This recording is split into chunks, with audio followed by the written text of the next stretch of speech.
claves y como vamos a ver, varios de ellos van a ser discutidos en estos 2 días que vamos a tener de reuniones juntos. Es un lujo tener la oportunidad de tener una presentación como la que tuvimos en Norman Daniels y creo que empezamos muy bien. Los que me conocen saben que la formalidad no es mi fuerte, entonces por favor perdonen cualquier problema. Pero yo creo que lo importante es que seamos capaces de trabajar de manera continuada y tengamos un diálogo franco y abierto entre nosotros. Vamos a empezar ahora el primer panel con el tema de conflicto de intereses. Este panel tenemos 1 hora de duración prevista para este panel. Vamos a empezar con una introducción por el doctor Rodrigo Salinas de Chile. Pedimos que hable castellano y no chileno, por favor. Rodrigo es miembro de la Comisión de Enfermedades Raras del Ministerio de Salud de Chile. La moderación del panel la tendrá la doctora Sofía Chapel, del ITAM de México, y Sofía tendrá la dura tarea de asegurar que los panelistas se mantengan sus 10 minutos de presentación. Tenemos a 5 panelistas muy ilustres. Tenemos a Martin Schulz, desembargador del Rio Grande do Sul de Brasil, Juan Carlos Almonte, de Chile, Karen Vargas, de la Caja Costarricense de Seguro Social de Costa Rica, Max Kaiser, de México, y Nilsa Salvo, de Uruguay. Como pueden ver, tenemos representación muy importante de los varios países miembros de su derecho. Rodrigo, te dejo. Rodrigo va a hacer una breve introducción, 10 minutos, para plantear el tema del conflicto de interés y empezar y motivar la discusión que sigue. Bueno, gracias, Rodrigo. Muchas gracias por la presentación. Roberto originalmente me había asignado 7 minutos, de manera que le pido perdón si digo algunas cosas de relleno para completar 10. Agradezco la invitación a presentar en este encuentro una breve introducción al panel sobre los conflictos de intereses en relación con la materialización del derecho a la salud en nuestras democracias. Intentaré, en el tiempo asignado, esbozar una definición y justificar su importancia, que nos obliga a prestar a este asunto una mayor atención que aquella que tradicionalmente le habíamos asignado. Para ser consecuente con el tema tratado, mi primera diapositiva va en el sentido de revelar los conflictos de intereses que personalmente me afectan. Durante toda mi carrera profesional he trabajado para el gobierno de Chile en distintas funciones, desde médico tratante hasta ocupar cargos directivos en el Ministerio de Salud, ejerciendo un tiempo mínimo como prestador privado en mi especialidad, la neurología. En este tiempo no he recibido dinero de la industria farmacéutica ni de dispositivos médicos, ni poseo intereses en ese rubro. He asistido en algunas ocasiones a cenas financiadas por laboratorios farmacéuticos y he recibido como regalo lápices baratos y en 2 ocasiones pendrives, uno de los cuales no funcionaba. Entrando en materia, permítanme comenzar por un ejemplo. En su edición de febrero de 2006, el American Journal of Psychiatry, publicación líder en su especialidad, incluía un artículo en el que se preguntaba provocativamente, refiriéndose a la eficacia comparativa de los antipsicóticos de segunda generación, a qué se debía que al hacerlos competir entre sí, la olanzapina demostrase ser mejor que la risperidona mejor que la quetiapina y la quetiapina mejor que la olanzapina. Con un comportamiento que nos hace recordar el mítico Ouroboros, la serpiente que muerde su propia cola, la eficacia comparativa de esta clase de fármacos parecía desafiar la lógica clásica, en un círculo que no admitía, de buenas a primeras, una explicación evidente. Los autores académicos de las universidades de Illinois y de München esbozan una posible causa. En una búsqueda exhaustiva, habían identificado todos los estudios que comparaban entre sí los así llamados antipsicóticos de segunda generación, uno de los nichos de negocio más lucrativos de la primera década de nuestro siglo. De los 42 reportes identificados, 33 eran auspiciados por compañías farmacéuticas y en el 90% de ellos el resultado favorecía al producto de la empresa que financiaba el estudio. Los autores concluyen que la manipulación de las dosis usadas como comparadores, la definición de criterios de inclusión y el uso de las estadísticas introducían distorsiones que no servían más intereses que los propios. ¿Es posible, podría alguien preguntarse, que un interés central como el avance de la ciencia y el bienestar de los pacientes hubiese sido torcido por un interés adventicio en este contexto como es la ganancia económica? Este ejemplo nos da pie para traer a colación una de las definiciones más citadas de los conflictos de intereses en el área de los cuidados de la salud. Estamos en presencia de un conflicto de intereses, dice un autor, cuando se da un conjunto de condiciones en las cuales el juicio profesional referente a un interés primario, tales como el bienestar de un paciente o la validez de una investigación o la pertinencia de una política pública, podríamos agregar, tiende a ser indebidamente influido por un interés secundario, como es el caso de una ganancia pecuniaria. Que estas ganancias pecuniarias están presentes está más allá de discusión, y no solo son las empresas las que reciben su parte. Si bien los datos que recoge este artículo del New England Journal of Medicine son ya de hace más de una década, no dejan de ser llamativos. En el año 2002, la industria utilizó un tercio de sus ingresos en ventas y administración, más de la que destinaba a investigación. Los gastos en marketing de la industria farmacéutica se estimaban entre 12 y 15 billones de dólares americanos anualmente, lo que correspondía a 8 a 15 mil dólares por médico en el vecino país del norte. No es de extrañarse, pues, que las denuncias sobre eventuales conflictos de intereses que pueden torcer la decisión en salud sean ubicuas, alcanzando incluso a quienes participan en recomendaciones emitidas por organizaciones internacionales, que se suponen movidas solo por el bien común. Tal fue el caso, por ejemplo, de lo ocurrido con las guías entregadas con ocasión de la última pandemia de gripe porcina por la Organización Mundial de la Salud. En esa ocasión, según se reveló posteriormente, los científicos que elaboraron la recomendación a los países de almacenar grandes cantidades de vacunas para esta enfermedad habían recibido dinero de las mismas compañías que se beneficiarían económicamente de esta guía clínica.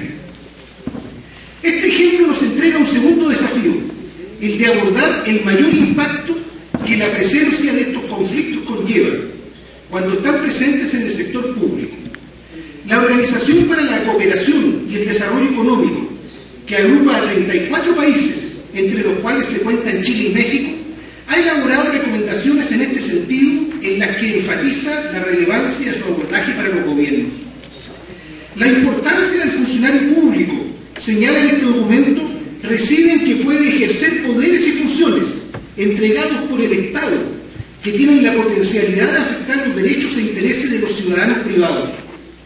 En esta función, señalan, juega un rol central el resguardo de la confianza que nos mueve a creer de buena fe que ese servidor público no sobrepondrá los intereses propios en el ejercicio de sus funciones.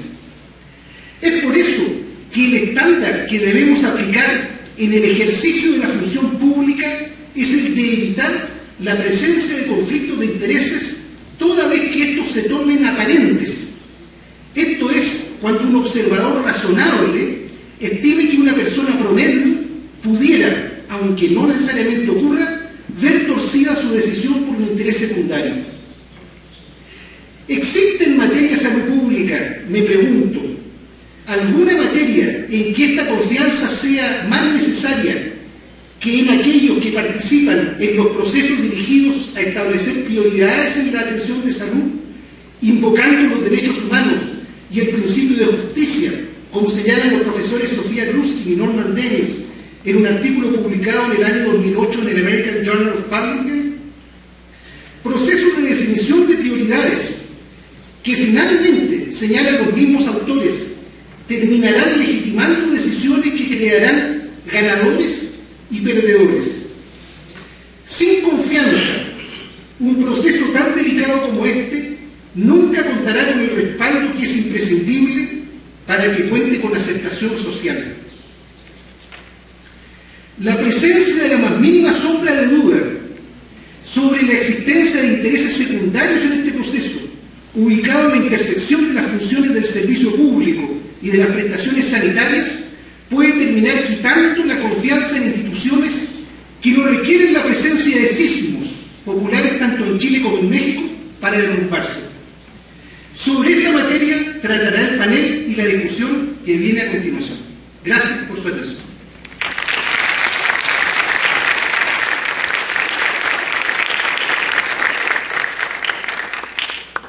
Muchas gracias, Rodrigo, por la introducción.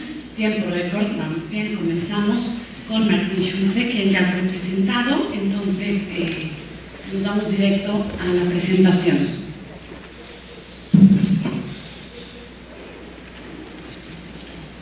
Muchas gracias, Rodrigo Salinas. Já disse quase tudo o que precisava para continuar aqui a dar alguns exemplos. Primeiro, dizer da minha satisfação de estar aqui mais uma vez com vocês. Sim. E pela primeira vez na condição de desembargador. Então, nesse ano, no início do ano, fui promovido a desembargador, isso me honra bastante e me traz, acho que qualifica aqui as minhas palavras também, porque antes eu era apenas um juiz de primeiro grau, agora sou juiz de uma corte. Muito bem. Me coube falar 10 minutos, restritamente, sobre conflitos de interesse, e falo isso porque, junto com o desembargador Dresch, que está aqui também, nós, desde o início, quando foi criado pelo Conselho Nacional de Justiça, o Fórum Nacional Judiciário para a Saúde,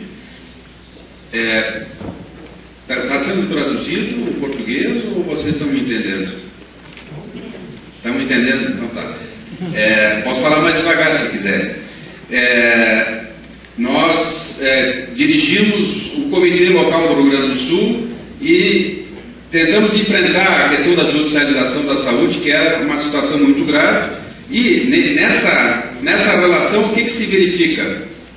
Para dar o enfoque da questão do conflito de interesse. Nós temos o cidadão, que é aquele que necessita de um serviço de saúde, e depois nós vamos falar também de outros direitos humanos que certamente serão judicializados à medida em que as cortes constitucionais vão reconhecendo esses direitos e não vão implementando os seus trabalhos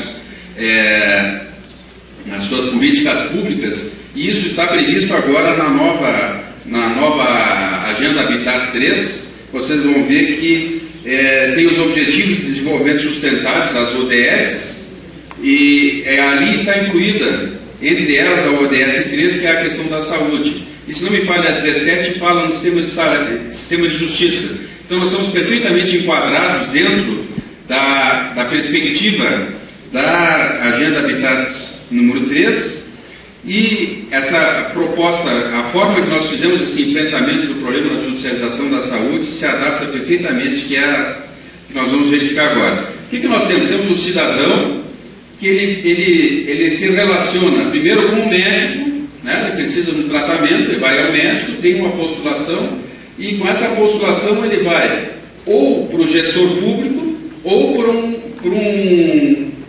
Nós temos lá a medicina suplementar, que é a plano de saúde, e os senhores, vários países têm a questão do seguro, né, das companhias seguradoras, e aí não recebe o tratamento, ou recebe o tratamento, dependendo da situação, mas temos também a relação do cidadão com a indústria, que ele é induzido pelo médico e pela propaganda a utilizar o remédio de marca, e tem também a relação do cidadão com o prestador, que muitas vezes o hospital ou o laboratório, ou enfim, aquilo que o prestador oferece, o gestor oferece como prestador, não é o que o cidadão gostaria. Não, eu quero ir no hospital X, no Sírio-Libanês, lá em São Paulo, porque o meu hospital de clínicas lá em Porto Alegre não é tão bom quanto.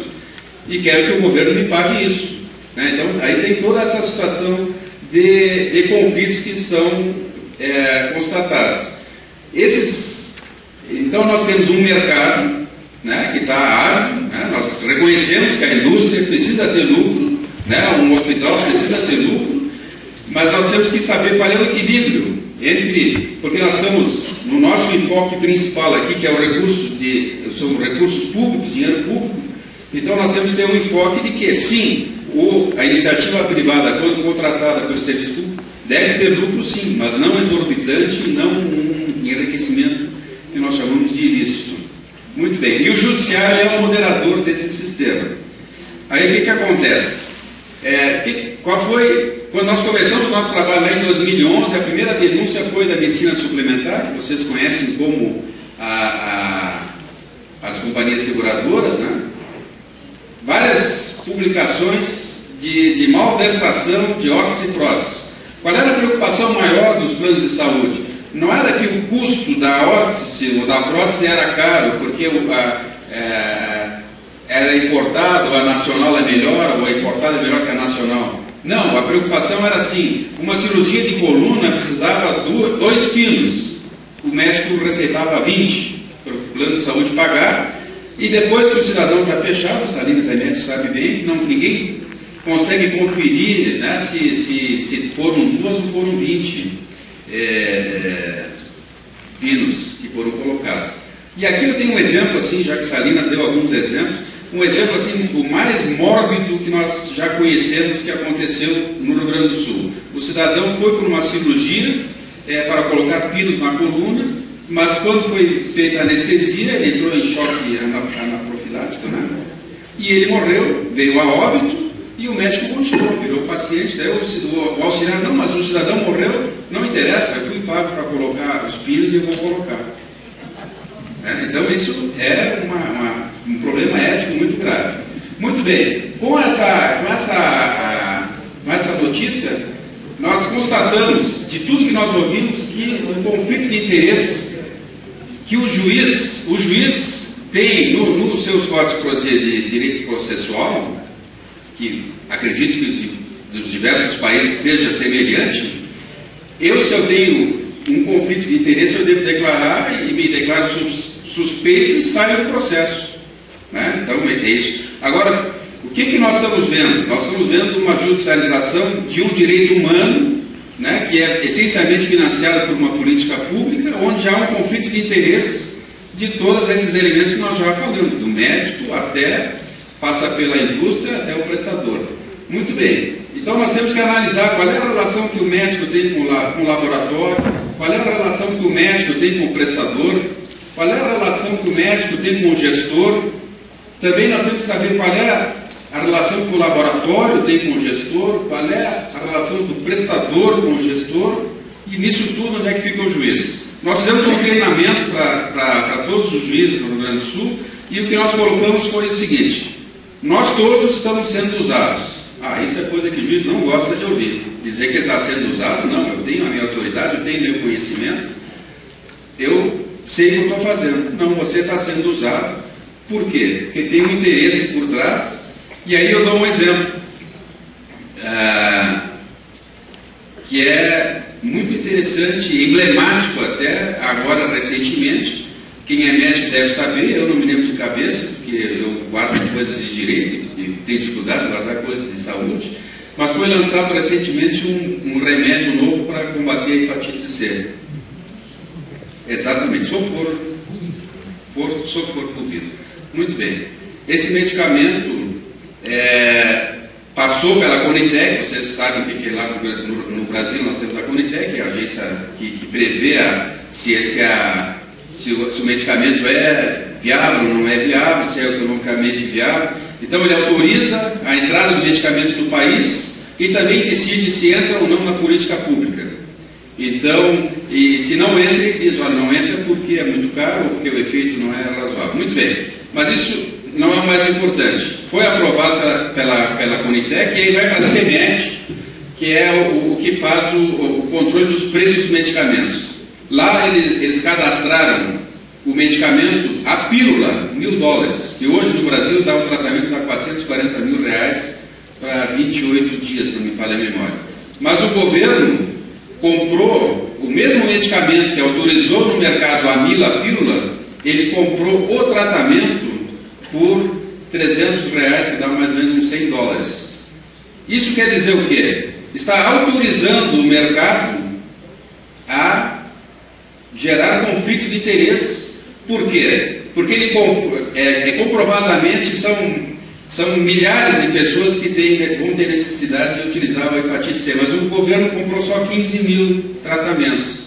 Quando se esgotar a política pública dos 15 mil, o que vai acontecer? Tudo isso vai ser judicializado. E vai ser judicializado a $1.000 a pílula. Então o que é isso? Onde é que está onde é que nasceu o problema? Está lá na Conitec, está na CEMED? Onde é que está isso? Então nos preocupa muito isso, porque como magistrados, e o pior é sabemos que esse medicamento na Índia, se não me falha a memória, é comercializado a 8 euros. Não, 8 euros é o custo de fabricação, e na Índia o preço, não aceitaram a patente, é vendido bem mais barato. Então essa é a realidade que nós temos que enfrentar. Muito bem.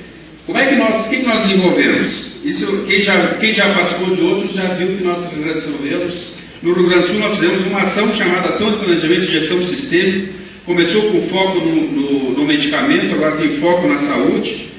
E agora, no Tribunal de Justiça do Rio Grande do Sul, já estamos nos preparando para enfrentar os outros direitos humanos que estarão sendo judicializados, que a gente sabe que é habitação, infância e juventude, enfim, tudo isso. Muito bem, vamos adiante. Vocês podem encontrar a cartilha no PG esses tempos e nós vamos distribuir também para quem quiser, nós temos um critério de distribuição. Muito bem.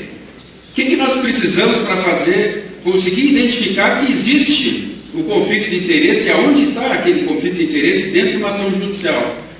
Então, o que gera? É eliminar rápido. Sexta-feira, 6 horas da tarde, quando está terminando o serviço do juiz que é competente na matéria, vai para o juiz que está no plantão, ele não conhece tão bem a matéria, então ele dá a liminar para implantar uma prótese de joelho com urgência no dia seguinte, porque senão o paciente vai passar muito mal, e todo mundo sabe aqui que tratamento de órtese e prótese, com raríssimas exceções, e tratamentos de câncer não há urgência a justificar uma liminar breve. Muito bem. E aí, depois de dada a liminar, nós temos essa liminar gera diversos problemas na entrega do medicamento, no acompanhamento dessa dispensação. Tem vários tratamentos de câncer oncológico em que o medicamento deve ir refrigerado, então não se sabe se esse medicamento chega refrigerado ou não. Então nós podemos dar uma liminar, o medicamento é entregue pelo correio, e aí quando chega no médico para aplicar, ele vai dizer: olha, não sei se esse remédio foi transportado nas condições necessárias dentro dos protocolos clínicos, eu não vou aplicar. Dinheiro público posto fora, e alguém ganhou dinheiro com isso. A prestação de contas é um outro problema muito sério, e também não se tem como, muitas vezes não se tem como acompanhar a qualidade do tratamento. Então aqui eu dou mais um exemplo. Essa situação ocorreu ainda antes de iniciar o nosso trabalho do Fórum Nacional Judiciário para a Saúde. Eu era na época juiz da Fazenda Pública e já tínhamos muitas ações de saúde pública. O que aconteceu? Nós, inocentemente, ou seja, usados, né, foi solicitado um tratamento, não me lembro mais de quanto era, e o equivalente a 50 mil reais na época, que hoje seria equivalente a 25 mil dólares no tratamento. Né? E o que o cidadão fez? Nós demos o alvará, o cidadão levantou o dinheiro, ele foi se tratar? Não, com 25 mil dólares eu compro um carro. Depois eu vejo como é que eu me trato.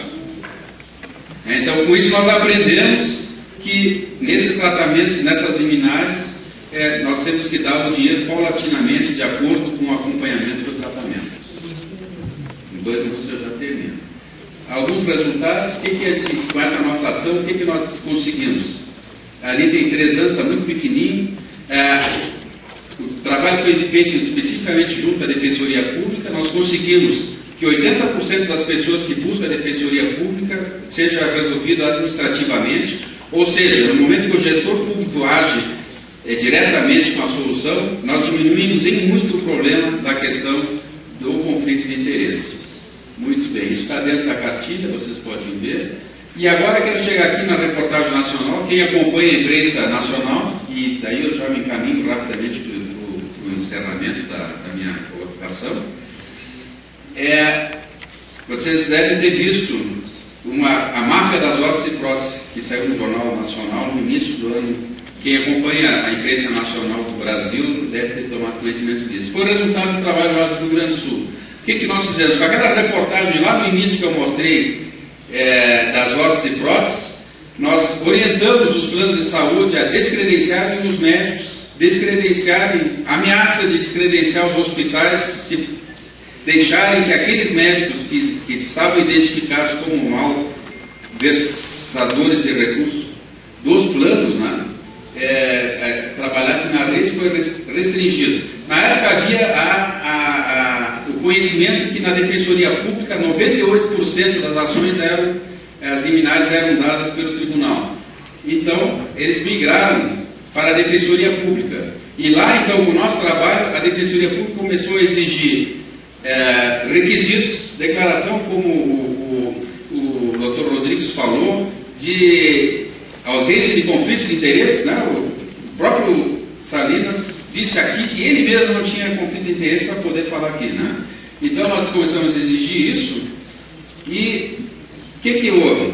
Eles saíram então da advocacia, da Defensoria Pública, e migraram para a advocacia privada. Então no tribunal nós conseguimos identificar aí na Procuradoria Geral do Estado, mesmo médico, mesmo tipo de pedido, mesmo preço absurdo, está terminando, não? Mesmo preço absurdo, identificado a fraude. Isso nós encaminhamos então esse material todo para a Polícia Federal e para a imprensa, que fez a imprensa investigativa e denunciou todas essas situações. Então essa é uma forma que nós temos de fazer o enfrentamento dos conflitos de interesse e ter, de forma que o magistrado possa ter uma visão sistêmica, né, e possa ver que há fraude. E o mais importante que eu vejo nessa reportagem, e esse que é o resultado do nosso trabalho, é que nós tínhamos uma dificuldade muito grande no reconhecimento da Corte Superior. Quer dizer, nós fizemos todo um trabalho junto aos juízes de primeiro grau, mas a Corte não tinha o convencimento. E essa reportagem fez com que eles vissem que o que nós estávamos falando não era chinês, era português realmente. Né? Então, já que esgotou meu prazo, muito obrigado. Eu teria mais umas coisinhas, mas eu vou ficar por aqui. Obrigado.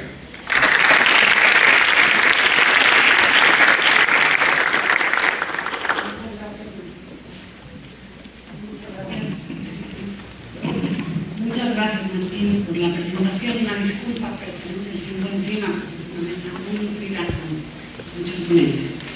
Vamos a continuar con Carlos Almonte, y ahora vamos a escuchar la otra perspectiva desde las organizaciones no gubernamentales en la exposición.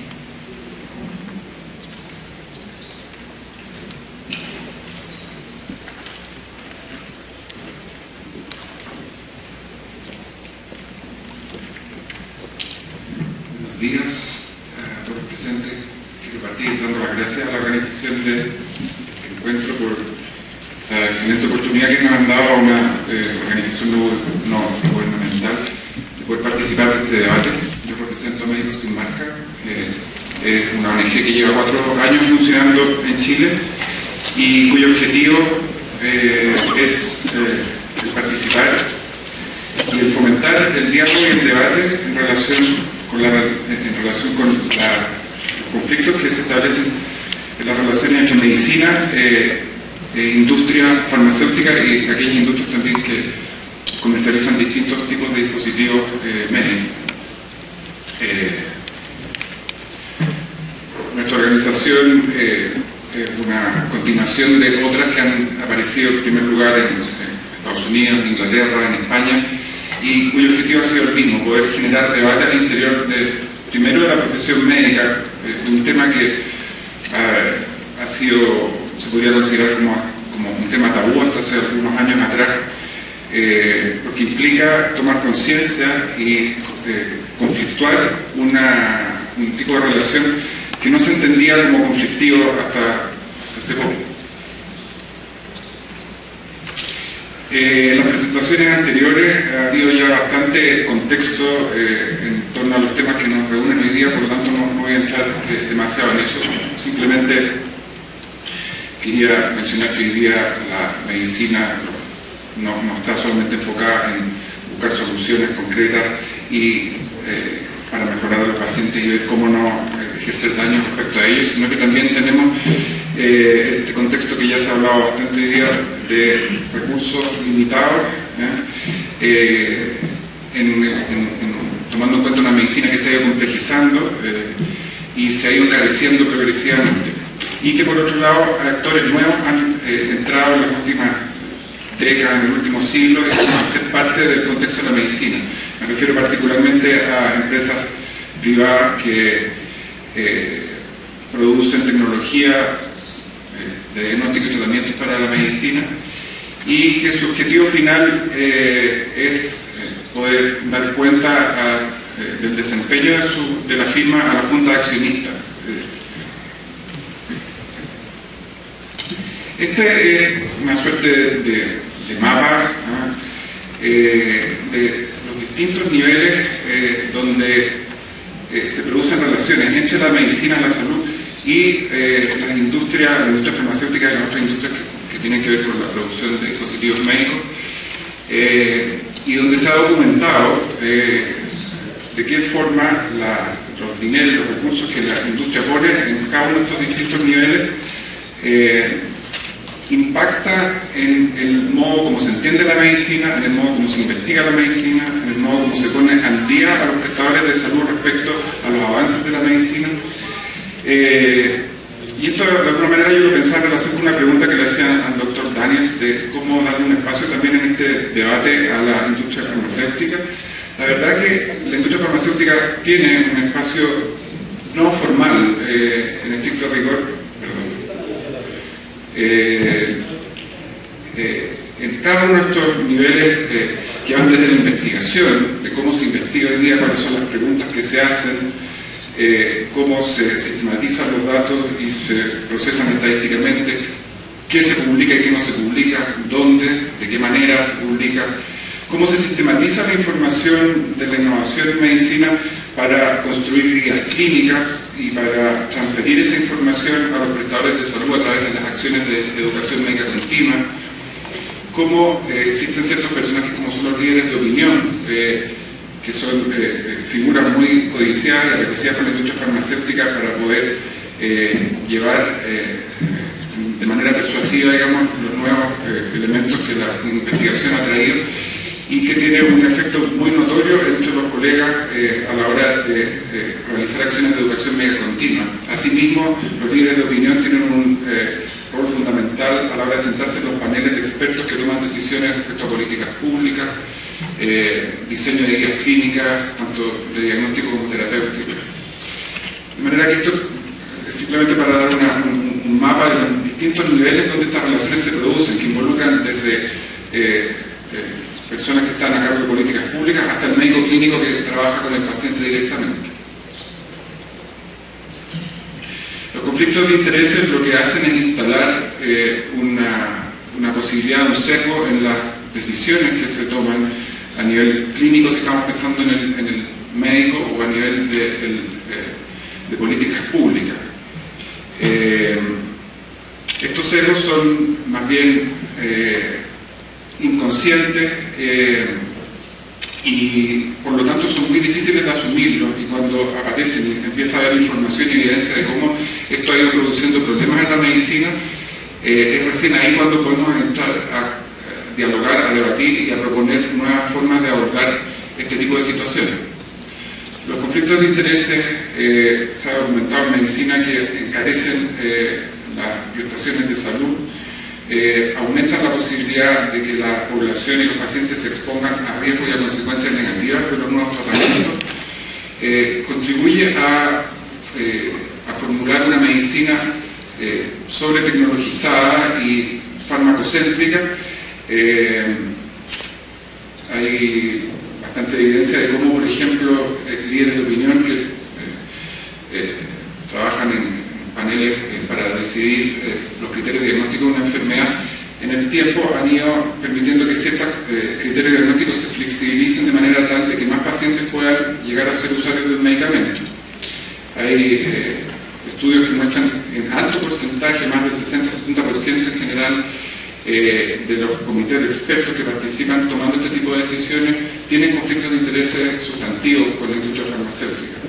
Pensamos, por ejemplo, en el caso de los paneles de expertos que han diseñado el DSM-4, el DSM-5, por nombrar un ejemplo. Y por último, los conflictos de intereses instalan un daño en la confianza respecto a las instituciones que tienen este conflicto de intereses o a las personas individuales, lo que también es un problema desde el punto de vista de los usuarios del sistema de salud. Los conflictos de intereses los podemos pensar como institucionales cuando la relación se establece con un departamento de una universidad, con una sociedad científica, que son generalmente las que organizan las actividades de educación médica continua, los congresos, en fin, o podemos pensarlo como situaciones individuales que afectan al líder de opinión, al médico clínico, al investigador, ¿no? Y también lo podemos pensar como secuenciales o simultáneos, ¿no? Y ese es otro punto interesante a tener en cuenta. Me refiero a simultáneos cuando al mismo tiempo una persona que está sentada en un panel de definición de criterios de diagnóstico de una enfermedad también es miembro del directorio de una compañía farmacéutica, o secuenciales cuando algún funcionario del gobierno que pueda estar a cargo de un instituto de salud pública, por ejemplo, una vez finalizado su periodo, es contratado directamente por una industria farmacéutica, con todo lo que implica eso en términos de traslado de información privilegiada. Esta es una noticia que apareció hace un par de días en el Washington Post y que solamente la quería mostrar para dar un ejemplo un poco de las cantidades de dinero que estamos hablando. Este es un artículo sobre académicos que participan también al mismo tiempo en paneles, en los directorios de las empresas farmacéuticas. En promedio, este estudio muestra que lo que anualmente ganan por participar en estos directorios es de $193.000 anuales, que se suma al dinero que ellos ganan por estar trabajando en una institución educacional, en fin. Estamos hablando de cifras importantes. Ahora, el dinero invertido en un líder de opinión por la industria farmacéutica trae como recompensa más o menos el 360% de rédito, pues la capacidad que tienen y la validez que generalmente estas personas tienen respecto a sus pares, es una influencia que es mucho más efectiva que la que puede hacer un representante de marketing. También lo voy a saltar en un momento del tiempo porque después vamos a conversar algunos ejemplos. Hay muchos ejemplos que permiten un poco poner sobre la tierra lo que yo les estoy diciendo, pero tal vez lo vamos a conversar más adelante. Respecto a qué hacer en cuanto a los conflictos de intereses, podemos plantear un manejo médico, conservador, o un manejo quirúrgico, quiere decir cortar por lo sano. Cuando estamos pensando en conflictos de intereses que son en muchos casos evitables, como por ejemplo pensar en la idea de que un panel de expertos para tomar decisiones respecto a políticas públicas pudiera no tener ningún tipo de vínculo financiero con la industria, lo que sería un estándar totalmente plausible, tenemos que preguntarnos si en ese tipo de situaciones el manejo médico conservador de llegar a un punto intermedio es la mejor salida y la mejor solución a la que debemos aspirar. Hay distintas situaciones y en la investigación hoy día, por ejemplo, que el primer eslabón de este mapa que yo les mostraba al principio, hoy día es una gran cantidad de dinero que invierte la industria en esa parte de todo este proceso, y sería ilusorio pensar que eso va a dejar de ser así en el corto plazo. Por lo tanto, es un nivel donde probablemente el manejo médico con regulaciones más estrictas puede ser la mejor forma de pensar en el manejo de esas situaciones. Pero en el resto de este mapa que yo les mostraba al principio, podemos probablemente aspirar a una solución más radical y definitiva del manejo de estas situaciones. Es en el fondo aspirar a que quienes participan en las actividades de políticas públicas, de educación médica continua, puedan estar libres de relaciones financieras con la industria. Bueno. Parte del manejo médico es la declaración de intereses, que es muy importante que exista, como el doctor Rodrigo Sanian lo hacía al iniciar su presentación. El problema es que, por un lado, generalmente no se audita lo que... y ahí entonces nos encontramos una gran heterogeneidad en el modo de declarar los conflictos de intereses en revistas médicas, en los paneles de expertos, en fin. Y por otro lado da la sensación de que se ha hecho un lavado de imagen sin que necesariamente eso signifique un cambio en la conducta más profundo. Con esta termino, por los últimos 30 segundos que me quedan, para dar un ejemplo de una ley que este año se aprobó en Chile, la ley Ricarte, que es un fondo de recursos para financiar tratamientos de alto costo en enfermedades raras y en situaciones clínicas donde los tratamientos disponibles son de muy alto costo. Durante la discusión del proyecto de ley, nosotros como ONG participamos junto al Ministerio de Salud, hicimos una propuesta que finalmente quedó registrada en la ley, que es muy interesante a propósito del manejo quirúrgico que yo les hablaba recién. Esta ley contempla que se establezcan comisiones de expertos que evalúen los tratamientos disponibles y sugieran si es que vale la pena comprarlos o no. Estas comisiones de expertos una vez que la ley empieza a funcionar, establece un estándar de manejo de conflicto de intereses muy estricto y que se trata de que 2 años previos a la participación en el panel y 2 años posteriores a la participación de la persona en el panel, las relaciones financieras con la industria tienen que ser igual a 0. Y esto va asociado a multas y a consecuencias, digamos, que permiten hacer pensar que esta es una ley con dientes que va a generar un cambio de conducta y que ojalá esto pueda replicarse a otros niveles de políticas públicas, porque nos parece que es una iniciativa que va en la línea absolutamente correcta. Con eso termino mi presentación. Muchas gracias. En primer lugar, agradecer a la organización la invitación para compartir en este panel que definitivamente es importante, es necesario en todo el ámbito de la salud.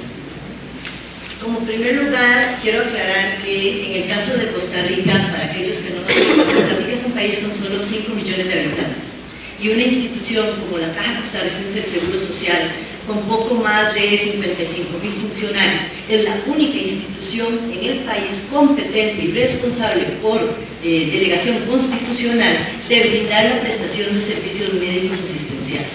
Por ende, todos los profesionales en salud de mi país, en el ámbito público de prestación médico-asistencial, laboran para la Caja Costarricense del Seguro Social. En segundo lugar, aclarar que en el caso de Costa Rica tenemos normativa específica sobre conflicto de intereses en el ámbito para los funcionarios públicos en general, ¿de acuerdo? Así que yo voy a variar un poco lo que los compañeros que me han precedido han comentado, en cuanto a que el conflicto de intereses, yo quiero hacer el llamado a que no lo veamos únicamente en el caso de los médicos, en caso del personal de salud. Estamos hablando de regulación específica para los funcionarios públicos en general, de la que voy a comentar. Como segundo elemento, nada más voy a dejar planteada la siguiente pregunta, que luego la vamos a discutir de nuestra manera. Y es la siguiente: ¿es viable la complementariedad de lo público y lo privado en un sistema de salud que no ha regulado limitaciones o incompatibilidades para el personal de salud? Esta es la cuestión que justamente tenemos que tratar de empezar a resolver. En el caso de Costa Rica, les digo, nosotros tenemos la Ley contra la Corrupción y el Enriquecimiento Ilícito, que específicamente establece causales de responsabilidad administrativa. Y aquí hago un pie de página. Recordemos que cuando hablamos de conflicto de intereses, hay 2 grandes principios en juego: el interés público, que debe respetar todo funcionario, y además de eso, el deber de probidad. El deber de probidad nos llama como funcionarios públicos a que todas nuestras actuaciones se realicen en satisfacción del interés público. Y además que las conductas de los funcionarios públicos tienen que respetar 3 preceptos mínimos, además de otros, pero como mínimo la objetividad, la imparcialidad y la buena fe en las actuaciones. Estos son elementos indispensables a la hora del análisis de una actuación en materia de conflicto de intereses. Y otra cosa, recordemos que el conflicto de intereses podría ser un escenario previo a actos mayores de corrupción. Así que no es un tema sencillo, sino que es un tema al que hay que ponerle atención. Precisamente la Ley contra la Corrupción y el Enriquecimiento Ilícito establece como causal de responsabilidad administrativa lo siguiente: independientemente del régimen de prohibición o dedicación exclusiva que tenga el funcionario, estos son regímenes, en el caso nuestro, en el cual al funcionario se le paga un porcentaje adicional a su salario para que solo trabaje en el sector público. La dedicación exclusiva tiene un porcentaje y unas limitaciones, y la prohibición, en el caso de Costa Rica, tiene un porcentaje mayor de pago y obligaciones mayores. Entonces, dice la norma, independientemente de ese régimen de prohibición o dedicación, habrá responsabilidad administrativa al funcionario público que ofrezca o desempeñe actividades que comprometan su imparcialidad y que puedan facilitar un conflicto de intereses. Pero luego sigue el inciso C, que es más fuerte, y dice: al funcionario público que favorece él, su cónyuge, su compañero o hasta alguno de sus parientes hasta 3er grado de consanguinidad, que se vea favorecido por personas físicas o jurídicas que sean potenciales oferentes, contratistas o usuarios a la entidad que presta. En términos sencillos, según esta norma, y es el ejemplo del que voy a hablar, existe conflicto de intereses para el funcionario público que, además de laborar en su práctica pública, labora como un contratista o posible oferente al cual la institución en la que él trabaja le contrata servicios. Justamente también la Contraloría General de la República ha establecido directrices generales de principios éticos y enunciados que deben respetar todos los funcionarios públicos. Vuelvo a decir acá, cuando hablamos de conflicto de intereses, no nos quedemos solo en los médicos. Es el personal en salud general, pero son los funcionarios públicos además. Y justamente esta norma repite lo que dice la Ley de Control Interno y establece que los funcionarios públicos no deberán prestar servicios, remunerados o no, a personas que gestionen o exploten, igual señala, concesiones o privilegios y que fueran proveedores o contratistas de la administración. Entonces, estos son como normas paradas. ¿Y qué es lo que nos ha sucedido en el caso de la Caja Costarricense del Seguro Social? Nosotros nos tuvimos que ver obligados a regular de manera específica con circulares y directrices de la Junta Directiva de la Caja, porque comenzamos a identificar escenarios. Eso es algo muy importante, la identificación de escenarios posibles de conflicto de intereses. Y un escenario fue el caso de médicos radioterapeutas que laboraban para la institución, que en el país en ese momento solo habían 6, vean lo difícil, solo habían 6, 7 médicos radioterapeutas que, además de trabajar con la Caja, trabajaban con una clínica privada que vendía servicios de acelerador lineal a la misma institución en la que ellos trabajaban. Y precisamente según la norma, aquí había un conflicto de intereses. ¿Cuál es el problema muchas veces? La falta de fiscalización, porque este es un tema también sensible en esa materia. Precisamente la Caja se ve la obligación de regular y establece una circular por parte de la Gerencia Médica en el 2010 que señala lo siguiente: se evidenció que existe la posibilidad de conflicto de intereses en profesionales especialistas en radioterapia, contratados por la Caja y que a la vez se encuentran contratados en el centro privado que brinda tratamientos de acelerador lineal. Reitero, con la dificultad que solo teníamos 6 médicos en el país con esa especialidad. Y por tanto, se les previene a estos profesionales que se abstengan de participar en el proceso de injerencia y toma de decisiones médicas. Justamente esto significó la apertura de un procedimiento administrativo disciplinario para estos 6 médicos. No puedo referirme al caso por el fondo exactamente más allá de ese señalamiento, porque en este momento está en fase recursiva. El procedimiento finalizó, se tomaron las sanciones respectivas y en este momento ellos han recuperado. Esto nada más lo señalo porque dentro de la investigación, a mí me tocó dirigir esa investigación, Dentro de la investigación pude percibir algo. La norma existe y en el caso de Costa Rica la Constitución establece que nadie puede alegar ignorancia de la ley. Pero no nos sirve de nada tener la norma si no se ha llevado un proceso de inducción, capacitación, para que el profesional de salud comprenda en qué consiste la regulación existente. Nosotros lo que determinamos fue precisamente que también había mucha ignorancia, perdón la palabra, pero sí era mucha ignorancia de parte del personal de salud sobre la regulación existente en materia de conflicto de intereses. Entonces, ante la pregunta que les hacía, ya para cerrar, antes de que Sofía me saque la tarjeta roja, precisamente ante esta pregunta, ¿es